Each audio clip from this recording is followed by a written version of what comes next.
Kyrie Irving is headed to Texas. He's coming to Texas, to the Big D. He's going to be a Dallas Maverick. He's going to be alongside Luka in a very dangerous backcourt. There's some Rockets elements to this. We'll get to in a moment.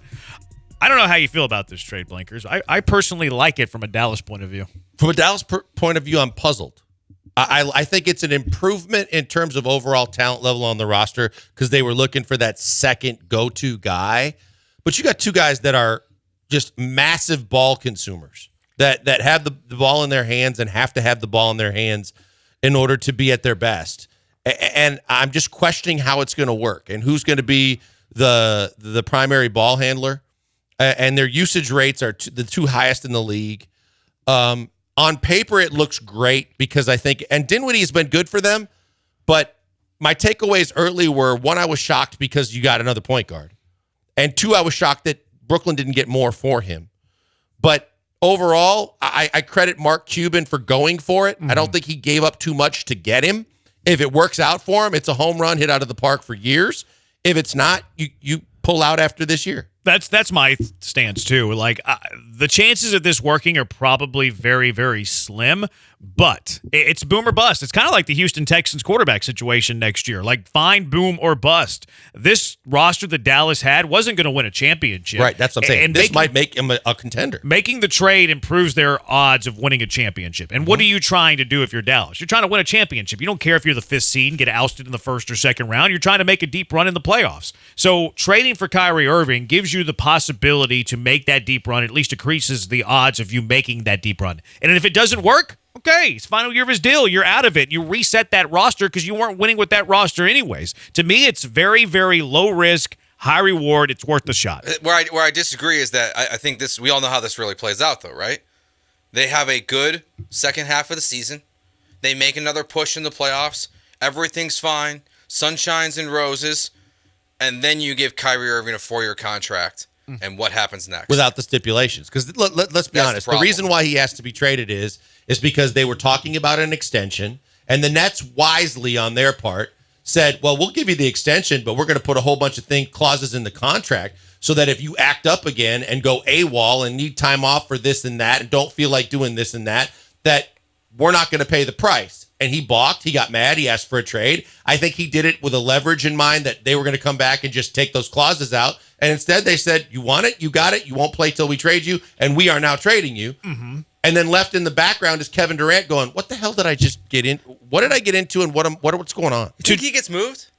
They want him to. I don't think they can afford to. Stephen A. Smith said that it's likely or close for Jaylen Brown in Boston. Here's the one thing to your point, though, Joe George. Okay, Kyrie Irving gets mad in year 2 of a 4-year deal, then you trade him. Like it hasn't been difficult to trade Kyrie Irving, and there was reports yesterday. I forget exactly who said it. It wasn't Shams. There was 2 other teams interested in trading for Kyrie Irving. The Lakers were involved, and the Phoenix Suns were involved, and the Clippers were involved. Yeah. So there was demand for Kyrie Irving. So if he demands a trade because it works out the rest of this year, maybe you get to a Western Conference final, you give him the max for 4 years, and then he starts pouting in year 2. Well, then you trade him, just like every other time Kyrie Irving has been traded. I don't think it's difficult to move him. It's getting more difficult than it was in the past, but I still think that teams looking to be in go-for-it mode or desperate to... Look, Utah was trying to get in. No one wants to go to Salt Lake City, and the Jazz don't have a chance to win, but they needed something splashy, so they were also willing to take on the contract and the risk for the rest of the season if they could get sweeteners involved. But for the contending teams, they know this was a difference maker. For the Mavs, we just talked about it. They went from the have-nots for a chance to win a championship to being in the conversation of having enough to possibly get it done. And everything's got to align right, but they put themselves in the conversation. And I think the Mavs have had enough of a drought where they want to, and Cuban's desperate to, win another one, and they want to win one for Luka. This gives them a shot. So Luka feels real comfortable committing to the Mavs because of the fact that, hey, they're willing to be go-for-it guys. As far as the Rockets in this the Rockets are winners in this trade. Oh, yeah. Because this could potentially be the breakup of the Brooklyn Nets. Kyrie's gone. There's rumors that Kevin Durant could be traded before Thursday's deadline. Even if he doesn't get traded before Thursday's deadline, I can't imagine him being a Brooklyn Net after this year. And the Rockets own the draft rights for the Brooklyn Nets first rounder through 2027.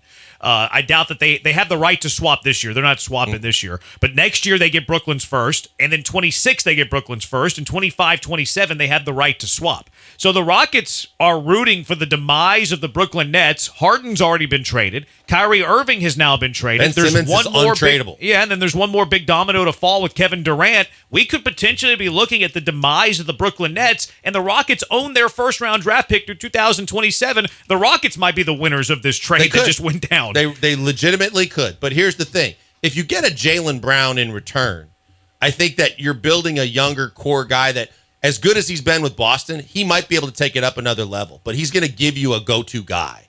It's what you do with the rest of your roster. Because if you realize you're not in championship mode, and especially if you're going to pull the plug on Durant, you might as well trade Patty Mills and Curry and all these guys that were brought in just to fortify the rest of the roster.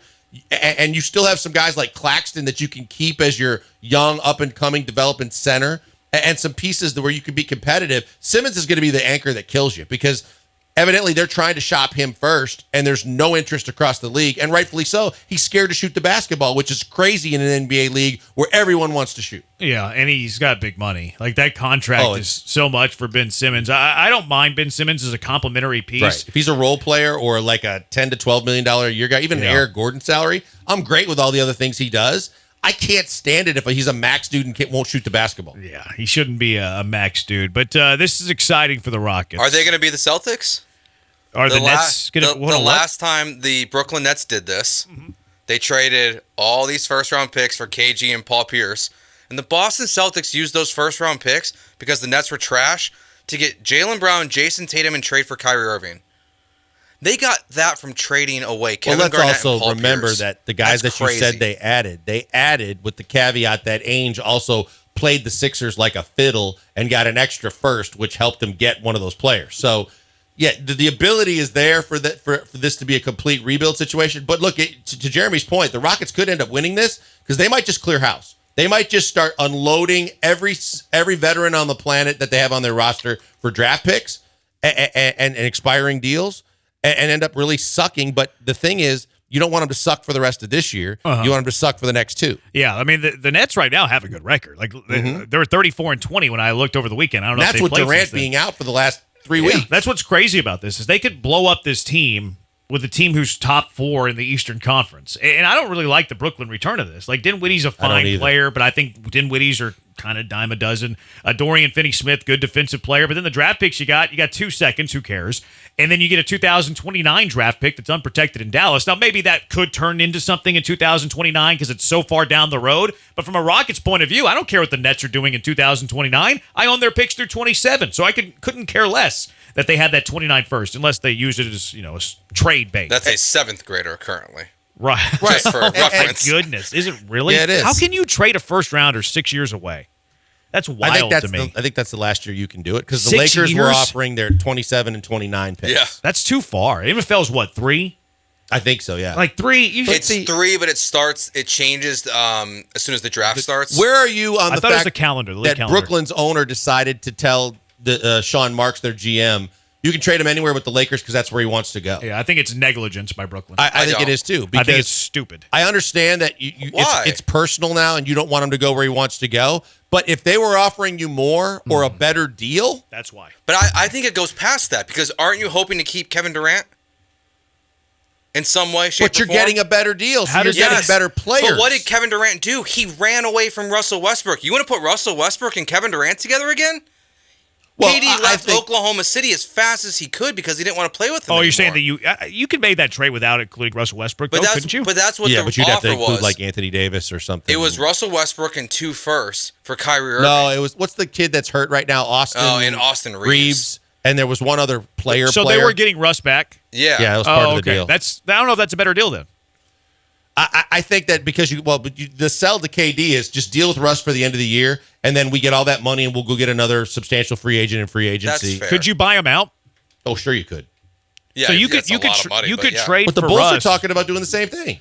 Yeah, you could have traded for Russ and never had him play a game. Yeah, Never like- been a member of your team. Like Carmelo Anthony. Well, wasn't Derek Fisher a member of the Rockets for a week or 2? Yes, he Sure. was, and it bothered the hell out of everybody. And they didn't. He was going to come in for the press conference. They said, "Stay home. Nope, Yeah. you're not even going to see a jersey."